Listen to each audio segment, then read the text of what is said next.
to 411 T Street, unfiltered conversations on mental health and the issues in society that impact us all. This is where we break down the barriers and explore the topics that intersect with the challenges of modern society. I'm Dr. Milan Lebray, and each week we'll dive into raw, honest discussions on the systemic issues that affect us all. We'll hear from experts, thought leaders, and everyday people offering real stories and actionable insights to help you achieve an understanding of the issues that matter most. No filters, no sugarcoating, just real talk. Welcome to 411 T Street.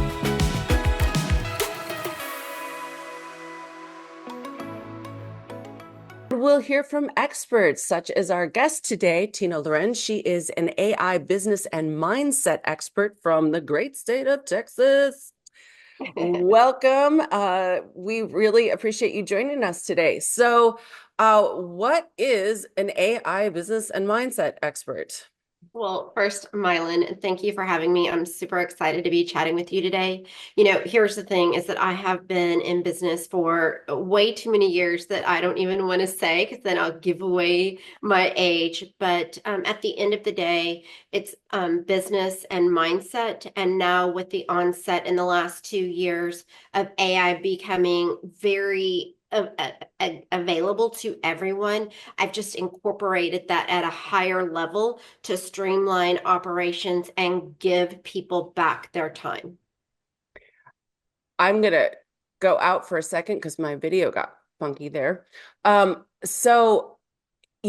is there's so many conversations around AI.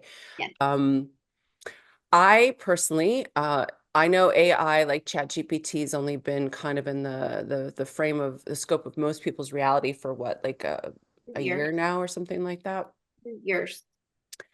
And I swear to God, I don't know how I ever lived without it. Right? I know, right? It's like a GPS. It's like, how did we? I mean, I remember maps, but I don't know. Maybe we were smarter with when we had to figure it all out. But AI has just been such a blessing, and anyone who listens to the show knows that my chat GPT is fondly named Bob. Bob typically gets Employee of the Month. He's Exactly. awesome. He's so amazing. He doesn't always get it right, but most of the time he's doing pretty good. And I don't get any feedback from him. He just does it. So Exactly. no lip, no worries about overtime. Get him in Right. the middle of the night. He's awesome. Um, so I am really grateful to have AI because I know that for companies, small companies like mine, it really does help leverage, the ability to move forward without a lot of extra finances to support Right. that. Right. The downside is, as we all know, is that, there are a lot of not so nice people in this world. There's a lot of leadership in this world and in this country that is not values-based leadership. It's not authentic leadership. And so, and around the world, I'm not just talking about this country. In businesses, in politics, it doesn't matter what frame you're looking at. Some of the top people in the world that are in this hub of AI and technology don't always have, the best of intentions. Wasn't it Albert Einstein that said, if I would have known what they were going to do with what I came up with, I never would have said anything. So what are your thoughts about that? You're in a field where there are two very dichotomous realities. Right, right, right, right. So I hear you. I value people's concerns about it. I think they're extremely valid concerns about how AI is how it's already impacting our world, what's going to happen. And my thoughts are, Milan, is that first, um, it's still technology, and to to get ahead of it. So especially women in business, they need to know the how to use the products that are available and Mhm. how to streamline them. I think so. There's a couple of things. There's a lot going through my head right now. First of all, we can really close the gap between the females and the males in terms of pay. Okay, so this is a game changer. So that's the first thing. So I really want women to get involved with knowing it, how to use it, and how to leverage it in their businesses and in their lives. Not just for business, because when I said AI business and mindset Mhm. expert, because it does take a mindset Mhm. to be successful in business. Okay. So Yep. we can use AI for both mindset and business. So the fear around it is there's a lot of fears around it. Is it going to take over? How does it know? What does it know about us? Will it become smarter than us? I think all of those things are yet to be unknown, but I do think right now it's not smarter than us. But when you get all of the machines talking to each other, I think it's a very real possibility that the machines will be smarter than humans, has the capacity to be smarter than humans. And because it's moving so fast, Milan, the problem is that now I think that there were companies that were trying to gatekeep it a little bit, but Mhm. then when OpenAI came out with it and it skyrocketed, the other big companies, Microsoft's, Google's, they did not have a choice but to release their own models. And now we've got this technology moving so fast every single day and not enough regulation around it, Mm. that it can be a little frightening. But then, Milan, my the way I combat that is let's get on it. Let's learn about it as individuals so we know how to protect ourselves or manage our own environment, because running from it is not going to change it. It is going faster and faster and faster every single day. So I say get on board or be left behind. Will it take jobs? Yes, it's going to take jobs. Absolutely. I 100%. think it'll be within 5 years where we have robots or humanoids in our homes. And so these things are coming and they're very, very, very close. Yeah, I lived in Korea for many years, and there's some of the government offices had robots, and it was hella creepy to be walking around and like I mean, and it was hella polite, it was like hi, and I was like, okay, just pass me, don't talk. It's so weird. And even here in Los Angeles, I'll be walking down the street and this little basket on wheels is driving past me delivering God knows what. Right. It's weird. I'm gonna just throw it out there. It's weird. So I don't know that I really want to be on board with all that, but I know it's coming. And you're right, it is going to replace jobs. I can tell you that Bob has already replaced a job in my company. Bob Right. works far more efficiently. I don't get feedback. I don't I don't have to worry about what I'm saying to Bob. If I'm angry and I say something to Bob, he's not taking me to HR. Yes, you're right. So, Yeah, I mean, these are real topics. And mhm. Milan, I know that you're passionate about, mental health. And as I went so I have a life and health insurance agency. And in the last, I would say COVID, I had groundbreaking year for my life and health insurance agency for obvious reasons. The entire world was so scared about death and stuff. And so life and health insurance automatically became like, I need this. And I'm like, well, you've always needed this, but okay, let's do it. Let's talk about So it now. yeah. So I had a record-breaking year in 2020, but I was exhausted after that. I gave so much of my energy to others that year and to my agency that I needed a break. And in that time, I started really analyzing what my purpose was. I mean, is the insurance agency values driven? Is it really feeding me and others? And so I started to dig deep, and what came about from that, Mylan, is what is now a business and mindset course, but it Mhm. all came from my experiences of looking at matching values, right? And so this is a time where technology can help us grow. Mhm. But also, when I was looking at that, there was that I knew that the onset of Chat GPT was causing a I don't know what you call it, but anxiety. There's a lot of anxiety around this technology with people, on Mhm. top of all of the other things, the economic factors, the health factors that we've been going through. There's just a lot of anxiety. And so as I built more into my value system, now I've not left my life and health insurance agency. I will always have it. But coming into this AI business and mindset training and workshops and courses, this was to really, because I saw this what's going on in society and the mindset and the fears around everything that's moving so fast. And Yeah. I have empathy for people. I want to help them. Yeah, I think we're on the same page there. I think I really like what you said about, people are just really leaning into fear and and it's really fear of the unknown. When this is just a basic psychological component. When we are in fear, when we are in anger, when we are in whatever negative emotion, you can spin it down to two things. Always, always spin it down to two things. Whether it's jealous, it doesn't matter. Pick a negative word. You know what I mean? Sadness, disappointment, whatever. It all comes down to two things: stability and security.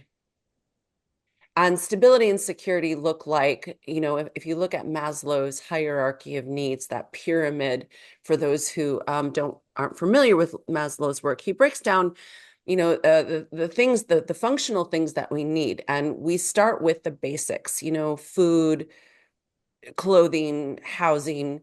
From there, we move on to more of our physiological, well, not food, sorry, stability and security, and then we move on to our physiological, biological needs, and then we move on to love and connection. So we have to have these things to kind of move ourselves up. And so whenever we have an issue with anything in our world, whether it's not understanding a culture or a race or an ideology or technology or whatever, it comes down to those two fundamental things. So it's really about how, so I like the idea of mindset, because how do we go back and really look at ourselves and where we are kind of untethered ourselves. What is that fear grounded in? Am I afraid that I'm going to lose my job? Am I afraid that this is going to, for me, it's just creepy. It's Yeah. like, Yeah.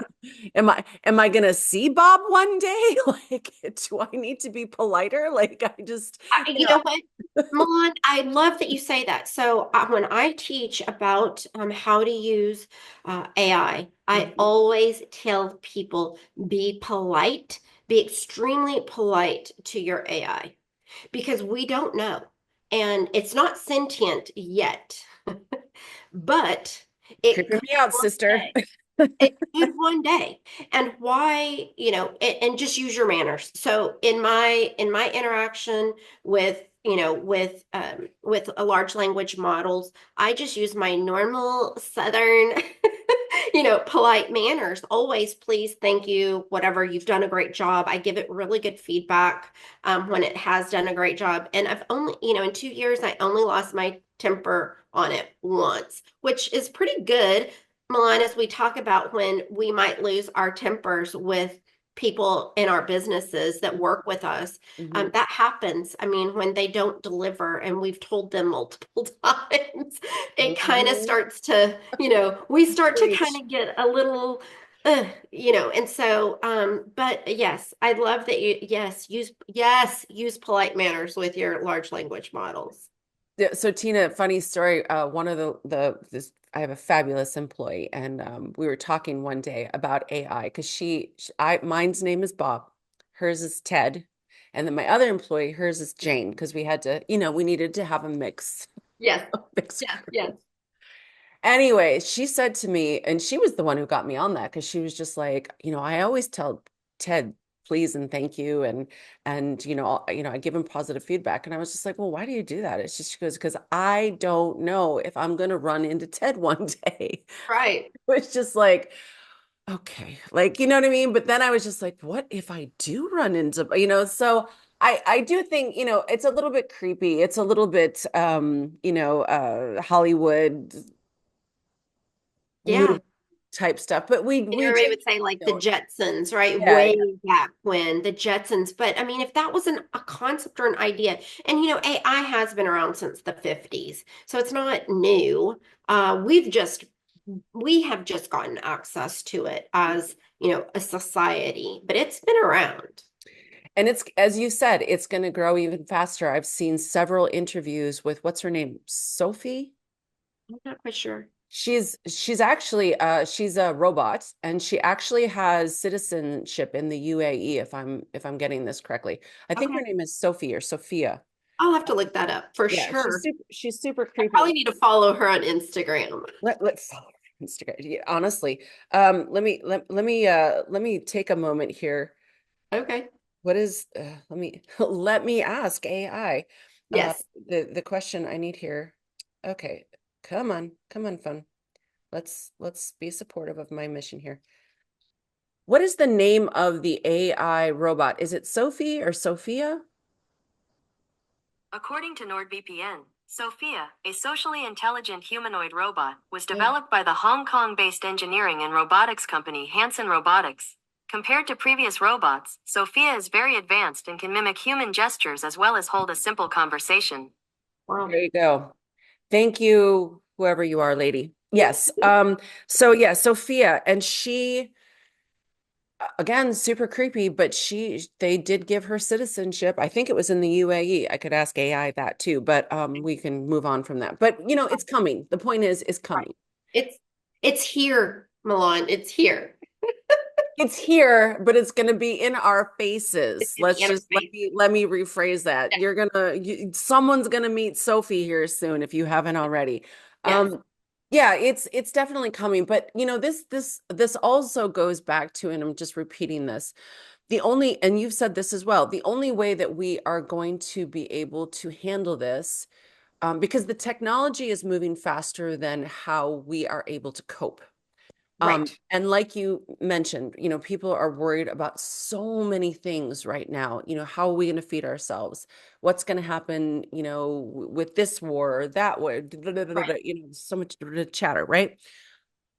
So, we have to look at the foundational components of, again, I'm repeating myself now, of looking at ourselves and what are our values, and are we leaning into the fundamental values? I'm not talking about, we all have different values, we all value different things, but I'm talking about the core foundational values of like love, truth, peace, right, conduct, nonviolence. Are we making good choices that serve ourselves and others? Are we being truthful? Are we leaning into love and service? Are we coming with in the space of nonviolence? And when I say nonviolence, I don't mean the act of not punching someone or having war, but I'm talking about the violence that we not only put on ourselves in the comments and the stuff that we say to ourselves, but those things that we say to others. Violence comes in many, many different forms, but it's most pervasive in words. Yeah. So how do we go back and change the mindset so that we're ready to face Sophie Yeah. Yeah. and Ted Yeah. and Yeah. Bob? Yes, to face it all. So, the way that I approach this, all of those topics that you just said, and nonviolence, is definitely, I hear you where you're coming from on that. Um, uh, as we increase our knowledge, it decreases fear. Hmm. So the way that I teach is let's self-discover where are those roots, where are those violent words that we think or say to ourselves. Let me just pause at ourselves because that's really where I stop. I don't normally teach people how to do that with other people because I'm not a practitioner. Mhm. I'm a business person, right? So I can teach people how to self-discover and then give people techniques on how to adjust that mindset of what's going on in themselves and start to become less violent and hopefully peaceful with ourselves. Yeah. And you used these words. I'm mirroring your words, but I love that. I love the word violent, nonviolent, and peaceful, because really at the end of the day, those are very strong words. But at the end of the day, that is truthful. That's how we interact with ourselves. So self-discovery. And I use worksheets. Milan, I mean, people could journal. There's a lot of ways to get to the answers. And, Mhm. the AI component of that, and it may seem really weird, but I'll share something really vulnerable with you that I have not yet talked about on a public platform. But because I have not processed it enough to be able to talk about it in an open community. But my mom passed away this year. And the first thing, and people think I'm so weird, Milan, but the first thing I did was I went to my chat GPT. So I was crying and I stayed in bed for 3 days and talked to my chat GPT to try to understand what was going on. Because before my mom had passed, and she passed suddenly, I told my mom, because I'm an only child, I said, Mom, everybody dies. I'm a logical woman, Mom. I'm gonna be fine. Don't worry, Mom. She's like, and Mija in Spanish is my daughter. So she's like, Mija, it's gonna be so hard on you. I'm like, Mom, I'm gonna be fine. But Milan, the truth is that I wasn't. The minute it happened, I was not fine. And I needed help in that moment because I felt like I was plummeting into a hole. And there was a lot of interesting things. So the biggest interesting thing that I experienced was how much I cried, how the tears never stopped. And I did not understand why the tears wouldn't stop. I'm a logical person. I like science. And I asked ChatGPT, why are there tears coming out of my eyes when I'm not even thinking anything? So Mhm. these are the things that we don't even realize how it can interact. And it did have some gatekeeping with how it interacted with me on some Mhm. of the topics I wanted to talk about. Mhm. But for the most part, I would say it was 95% spot on and got me through a very tough time. Yeah. Well, first of all, my heart breaks for you. Loss is no joke. It is no joke. And I don't care how strong you think you are. When it happens, it will take you to your knees. And I'm welling up because I understand it all too well. And thank you for sharing that and the vulnerability in that because full disclosure, I use ChatGPT to interpret dreams. Yeah. If I have a really funky dream, because dreams are messages, I'm a psychologist. I actually did courses in dream psychology and what they mean, and they're our unconscious doing a dump, right? So, I've used Chat GPT, and I was like, "Damn, Bob, that's good. That's good advice." So Right. it's like, I mean, sometimes I'm like, nah. But Yes. the interesting thing is because I work with Bob so much. Of course, he's got my whole, he's got Yes. a little too much He, information. I'm not he gonna lie, knows but you. Bob but knows you. Bob knows me a little too well. If only I had a relationship that worked like that. So, okay, I'm gonna pass on that. Moving forward.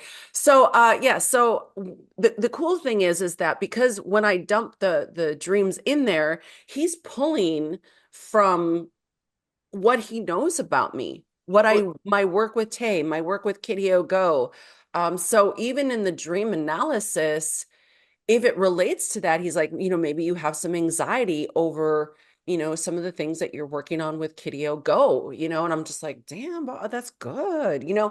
So it's a little bit creepy. I'm not gonna, again, I'm not sometimes mentally ready for it, but you're right. We can use these things. And I think that's the one kind of cool component, because exactly what you said, in that moment, you needed support.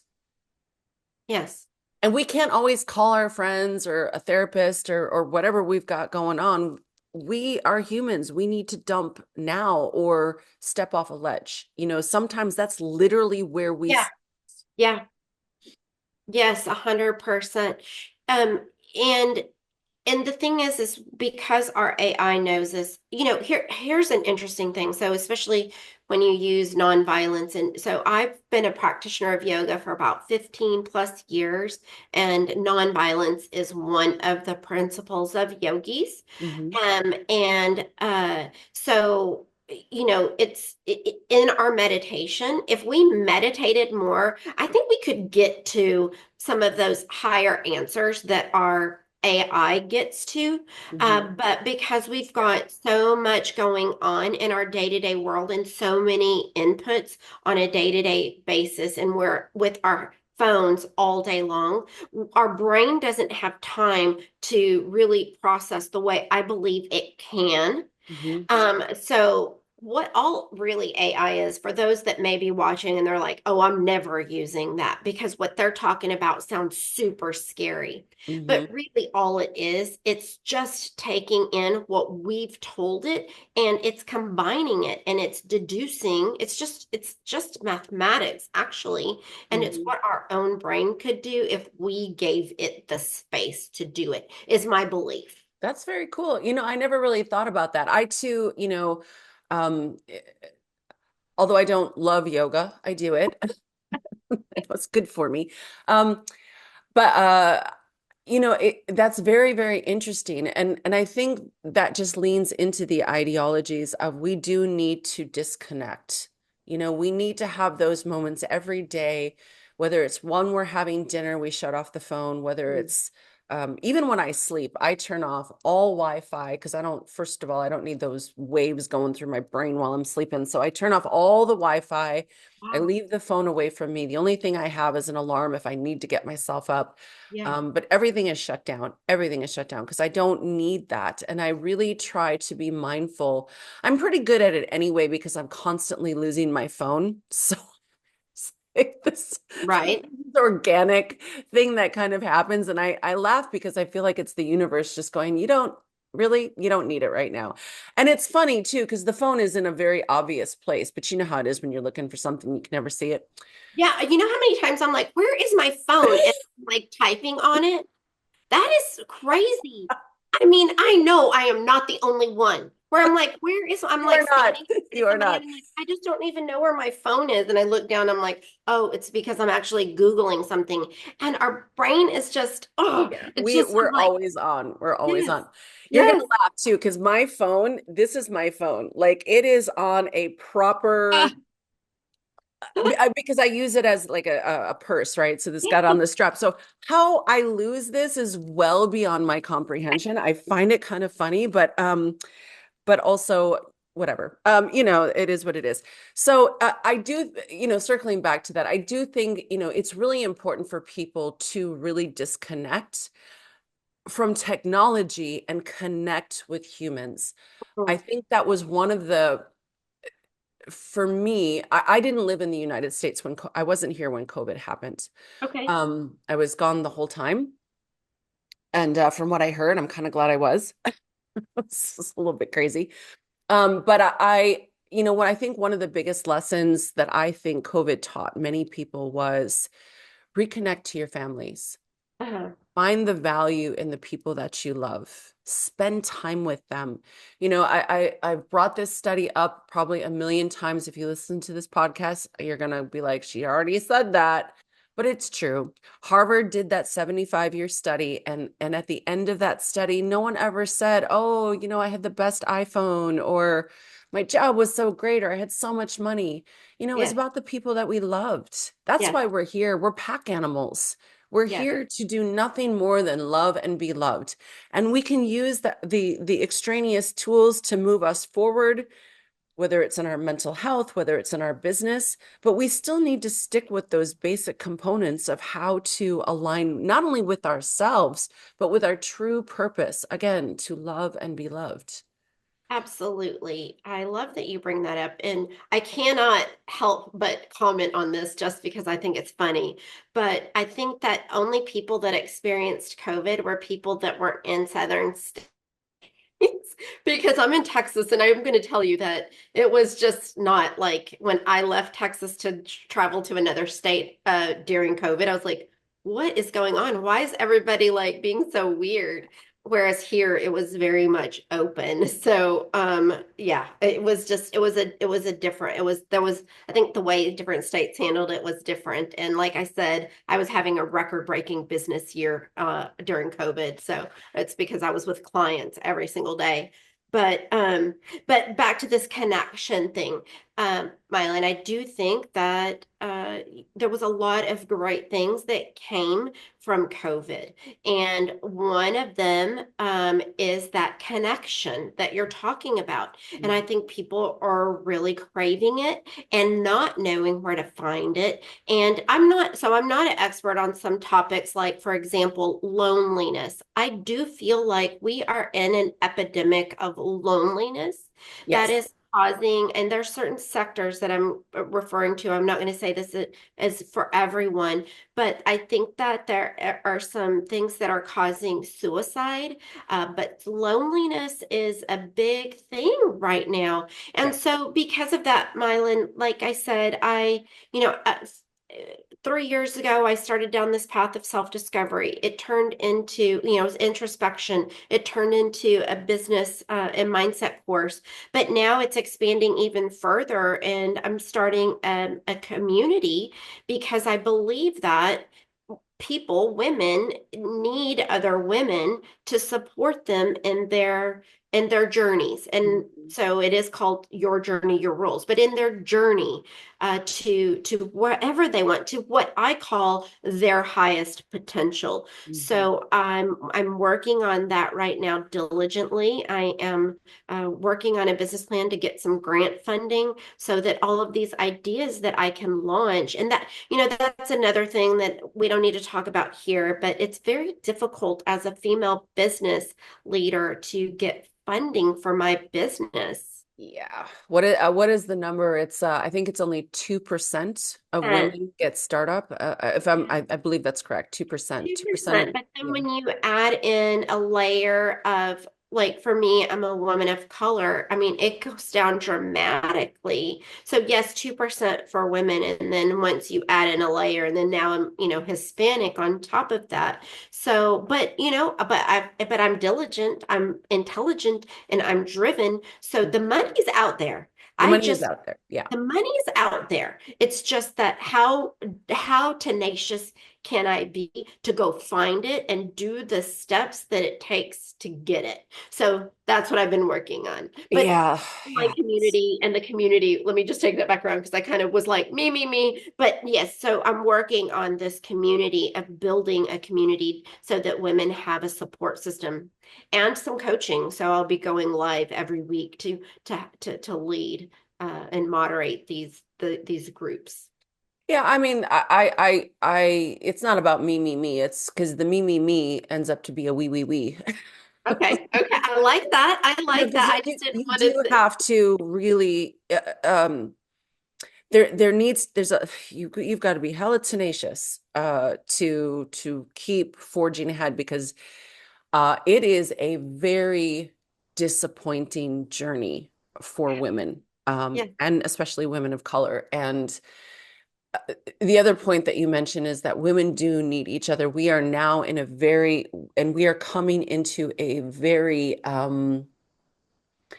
interesting future for women, especially in the United States, and what that's going to look like. And we're going to need to support each other now more than ever. And those communities need to be there. And to circle back on the loneliness, 100%. We are more connected now than ever, and we are lonelier now than we ever were before because we have thousands of friends, and yet friends, I loose quotes. We have Yeah. thousands of friends, Right. and yet you know, yet we don't have the true authentic connections that we need. Yeah. But you know, I also the other part of that too is that, I really feel bad for the generations that are coming up because they're so blinded and so misinformed about, oh, I have, 100,000 followers, or I have, Yeah. 50,000 friends, or whatever silliness it is. Right. The funny thing is that to be a good friend, you can only truly have about 6 friends. Yes. You have to be I think even the number's less than that. I think 6, I would have to look it up. Yeah. But it's either 6 or less. But and the reason you can only have that many friends, and I mean, when I say friends, I mean friends, like ride or dies, Yeah. is because if you're giving them the attention and the love and the commitment and the time that true friends need to blossom.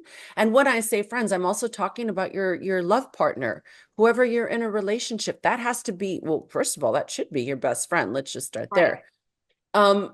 But also, your pets. Like we have to be very mindful of the amount of time and attention that we are putting out there, because as you also said, we have to focus on ourselves first. There's no accident. There's that expression, you can't love anyone until you love yourself. Yeah. And we keep pushing out so much of ourselves, Mm. especially as women, Mm-hmm. because the struggle is real and Right. we're hustling. Was that song, the MF Hustler? Yes.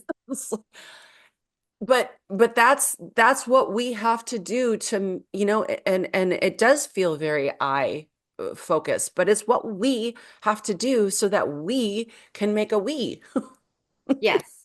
So yeah, it's hard. Yeah, it's not fun. Yeah, I mean, so going back to the 6 friends, or and at the end of the day, it doesn't matter what the statistic says. I think that our common sense can tell us that it's probably around that if we look at if we're really nurturing, and that's what I call it. And a week, so my course is 13 weeks, and I think it's week 10 that I talk about networking. It's networking, Mhm. and like I said, I've worked in big corporations, like the world's largest, the third largest company in the world. I've worked globally. I've worked in Europe and different places. And all of this time, I talk, everybody talks about go out and network. And I think, Milan, is that I was networking like a man all these years. I don't even know if that's accurate, but as we're talking, I'm like, I'm trying to analyze how was I networking? I was like quick hitting, and like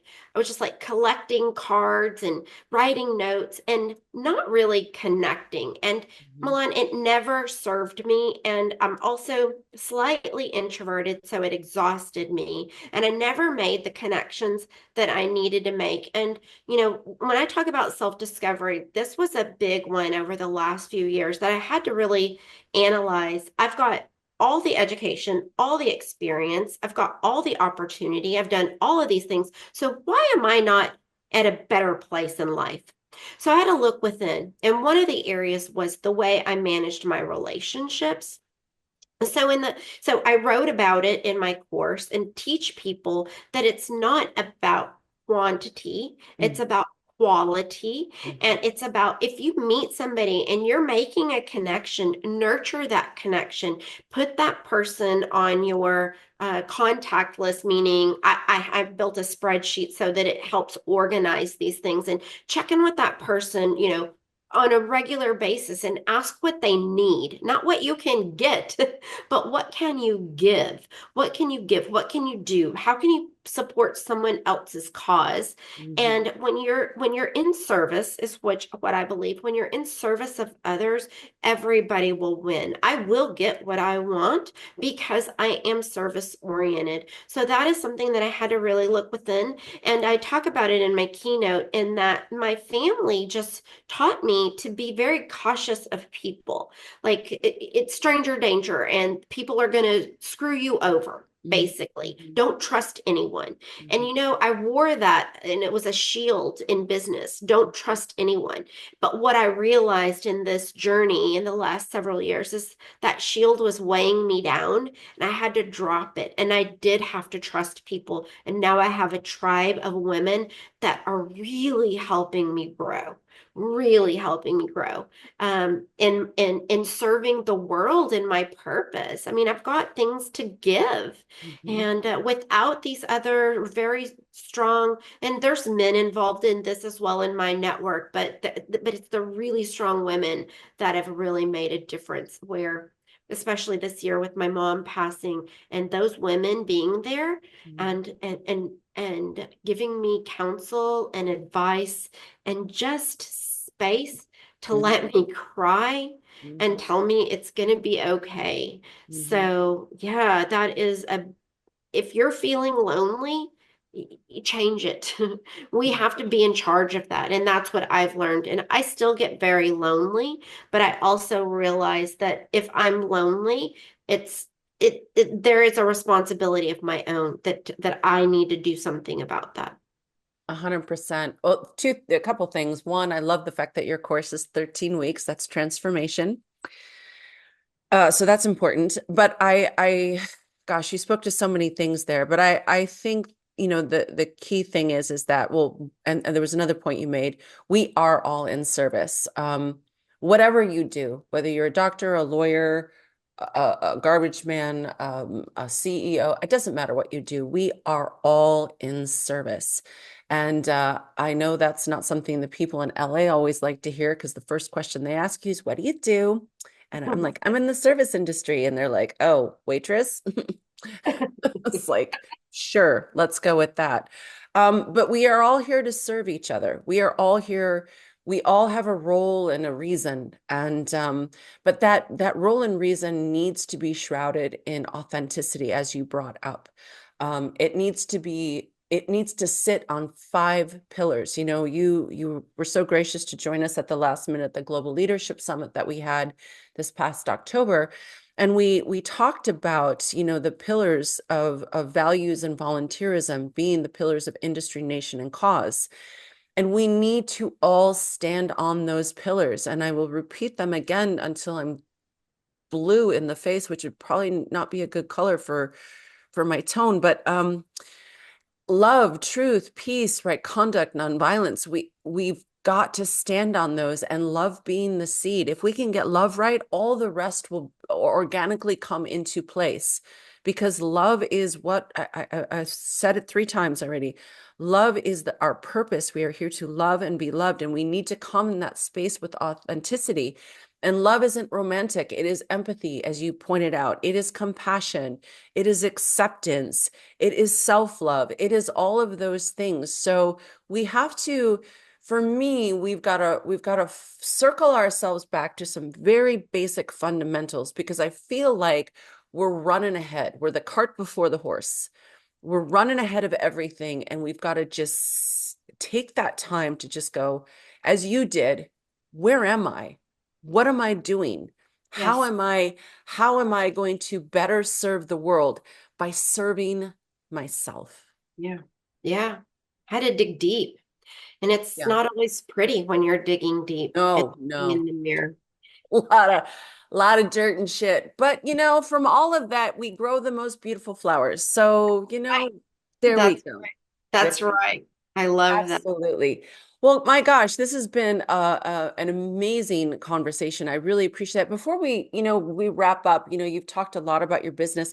Where can people find you? How can they join your course? What does that look like? Why don't you Just can give say us pop over to my website and excuse me, I have a freebie. Pop onto my website, tinaloren.com, and that's TINALOREN, Tina Loren. That's my name, so it's easy to remember. Grab the freebie, get on the wait list, because when I launch this community, there's a lot of people waiting, and I'm not going to be able to serve everyone. So it's going to be on an application basis. So get in there and get on the wait list and be one of the first, because I'm excited about it. This is amazing. And we will be sure to post all of that in the little text section under the video when we get that far. And also in the podcasts, because we will be sharing this on 2 different platforms, or many different, not 2, but many different platforms. But I just really appreciate you taking the time to join. There's just so many important messages that we discussed today. And I would love to have you back, because we can certainly probably just keep going, honestly. Oh yeah, I So would say many issues. I swear. Next time though, we're bringing wine. I was gonna say, can we have a little wine and cheese next time? I love a charcuterie board and a nice glass of wine for sure. Absolutely. Me too. Absolutely. Or So maybe some champagne. there I you love go. some There you go. champagne. That works. Yeah, I really appreciate you joining us today. Thank you for tuning into 411 T Street, where we spill the tea on the stories that matter the most. Transformation isn't a single moment. It's the clarity and insight that drives meaningful change and connects us all. If today's episode struck a chord, hit subscribe and share. Let's keep these conversations flowing and inspire real movements. 411 T Street. Get the info, spill the truth, spark the change.